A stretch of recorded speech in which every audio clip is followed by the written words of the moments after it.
ہے जो कि माली मसाइल में मुब्तला है।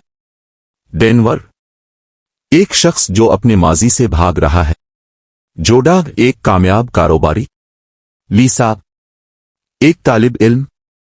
इन सब को एक गहरे राज के साथ एक जावटी अनासिर होते हैं। इब्तिदा में ये कमरा बहुत मामूली और महफूज लगता है। जैसे ही लोग कमरे में दाखिल होते हैं उनकी जिंदगियों को फौरी तौर पर खतरा लाहिक हो जाता है। एक लड़का सिगरेट पीने के लिए बाहर जाने लगता है और दरवाजे का लॉक टूटकर उसके हाथ में आ जाता है और सब इस पर चिल्लाना शुरू कर देते हैं कि ये तुमने किया। इतने में एस्केप रूम शुरू हो चुका था और उसके बाद कमरा तेजी से वो एक खुफिया कोड तलाश करना पड़ता है जो ताला खोलता है और उन्हें बचने के रास्ते तक पहुंचाता है।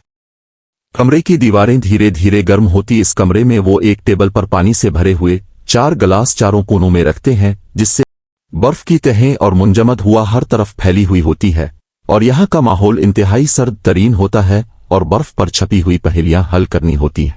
कार बनाती हैं। कमरे का फर्श भी नीचे गिरना शुरू हो जाता है। इस कमरे में भी उनका एक साथ जान से हाथ धो बैठता है। उन्हें कमरे में मौजूद पाते हैं।